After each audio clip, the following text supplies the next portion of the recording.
Hi Virgo, welcome or welcome back to Heretic Owl Tarot. My name is Liz and today we're talking about mid-February, some inspirational messages to get us through the rest of this shorter month if needed.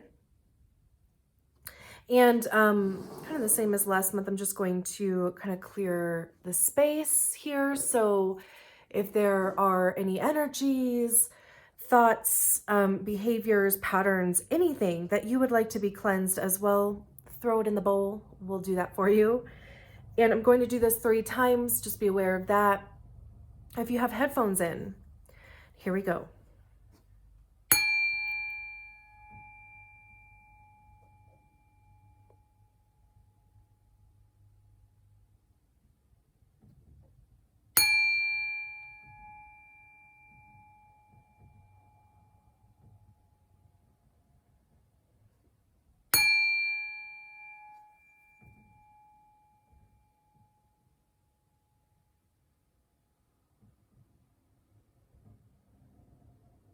That's better. You know, for whatever reason,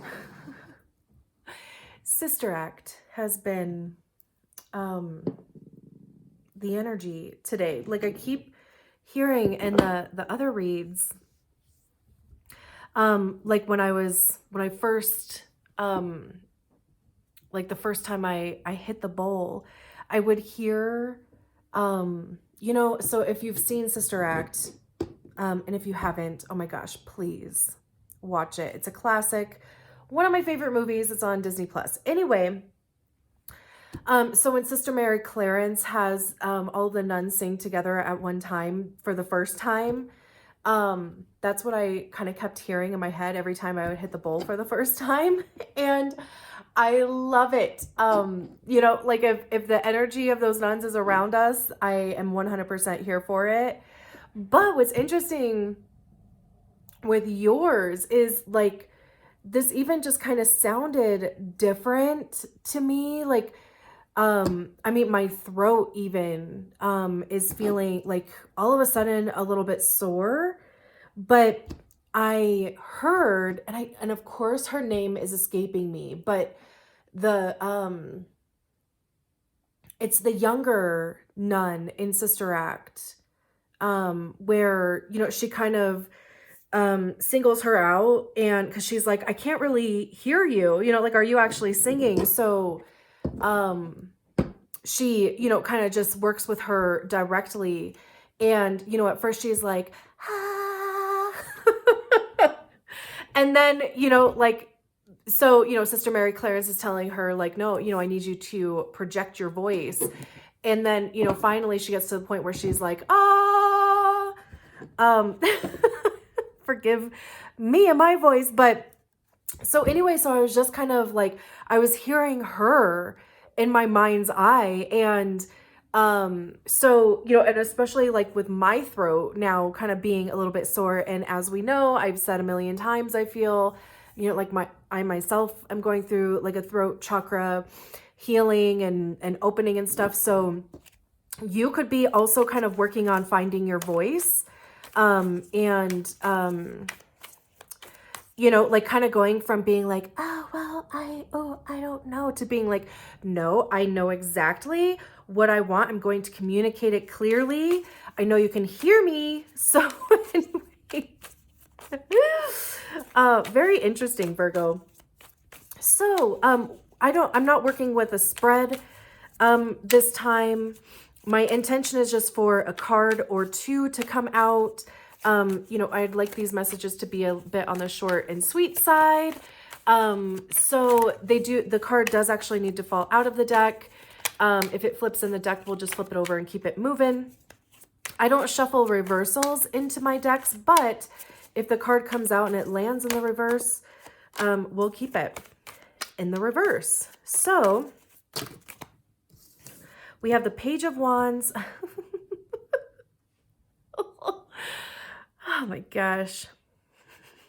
This one is so like beautiful. You know, like I really can't make this stuff up. So we have the Page of Wands, and the Eight of Wands. And then we have the Five of Cups at the bottom of the deck. So what was I just talking about, right? Like communication, throat chakra. The wands talk about communication and action. So, the Page of Wands is more of like, kind of the apprentice role. So, again, like even just kind of speaking about, that nun and like kind of going from being like kind of very quiet to, like kind of projecting your voice a little bit more. But this is just almost kind of finding it. Like it's the beginning kind of stages of that. Like recalibration is kind of the feeling that I'm getting from this card. The Page of Wands also talks about being very playful, and just kind of having the energy of being playful, like enjoying the process from the viewpoint of a kid, right? Like just kind of allowing yourself to have a little bit of fun with it. And also even just this depiction of the Page of Wands is kind of finding space to do what you enjoy to do. And really just like almost even just kind of like relaxing into that. Like, we have this dragon that's kind of like taking a nap around her. She's got her flute out, right? Like,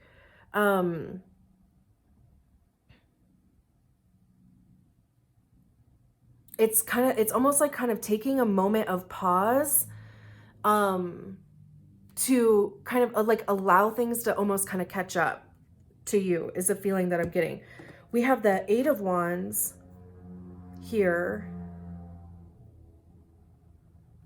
And the Eight of Wands talks about like kind of fast moving communication or action, right? Like it's, things are coming towards you fairly quickly. And maybe that's why, there's this message about, just kind of like sitting down and allowing this thing to, like kind of like recalibrate into your energy. This also actually, this almost just feels like you're calling the energy to you. Like, having this flute here, right? And then these unicorns, which honestly, I thought I've been thinking these were horses forever, but they're actually unicorns. But it's using your flute to call this energy into you or to you, either way. And it does, like, they all of a sudden start running towards you.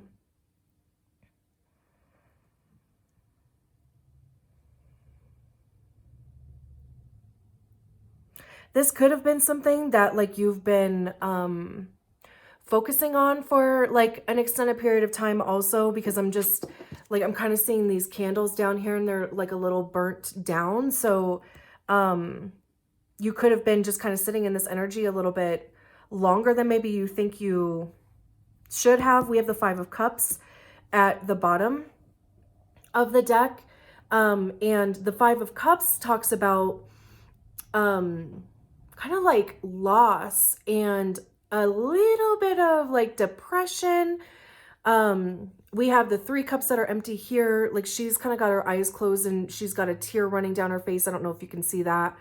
But there's these fairies back here that are bringing her, they have two cups that, it's like an offering to you. Like maybe these three cups haven't been what you wanted them to be.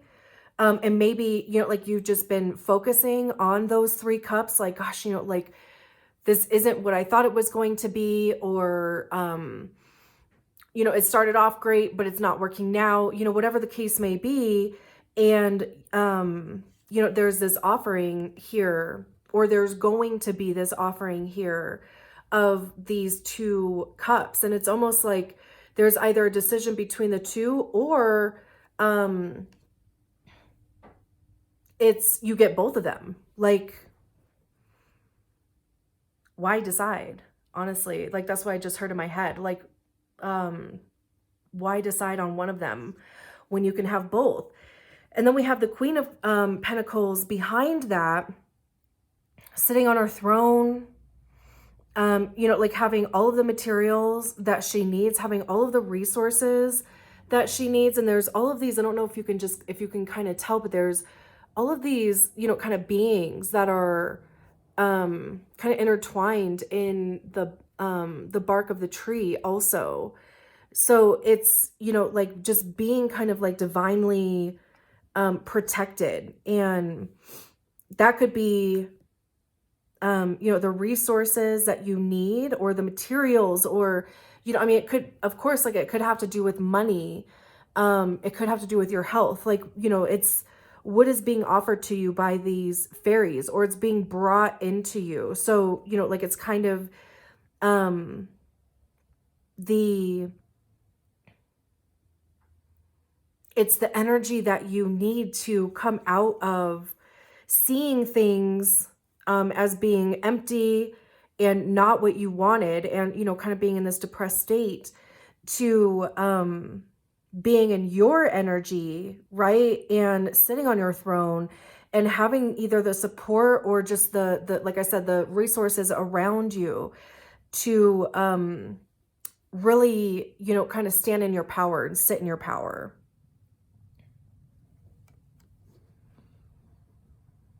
And you're doing that, right? Like you're calling that energy into you. There's so much power in rest also. I'm a huge proponent of rest. So, you know, and again, like just kind of going back to the imagery on this card, it's intentional rest. So it's not like she's just laying there taking a nap, right? Like she's playing music and still, you know, it's kind of just like allowing things, like I was saying before, to come to you versus having to be the one to go out and make things happen all the time. But you know, again, like rest doesn't have to be just laying around doing nothing. That's what I enjoy doing. But it can be anything that is not you hustling or grinding, right? Like if you enjoy music, it's picking up a flute or picking up whatever your instrument of choice is, and just, you know, like sitting outside if it's nice weather wherever you are, and just allowing yourself to kind of flow with your instrument. If you enjoy like a craft or a hobby where you're making something with your hands, you know, like just kind of allowing yourself to get creative with no intention of, you know, like it being anything other than an opportunity to just be creative. You know, it's picking up a book. And again, not like a book talking about like a hustle or a grind, but picking up, you know, just a book that you're interested in. Like for me, it's murder mysteries. I love those. So, you know, like that would be, you know, something relaxing for me. Or even, you know, like if you enjoy cooking, you know, like all of the things that maybe you feel like you haven't really had the time to put as a priority, even if it's like exercising, you know, like putting some time into getting some steps in, right? Like but again, like outside of the hustle, outside of the grind, where you really kind of allow yourself to have a break and let the stuff come to you, and you'll be coming out of this Five of Cups energy. Beautiful. I'm going to leave it there. Thank you so much, Virgo. I'll talk to you soon. Bye.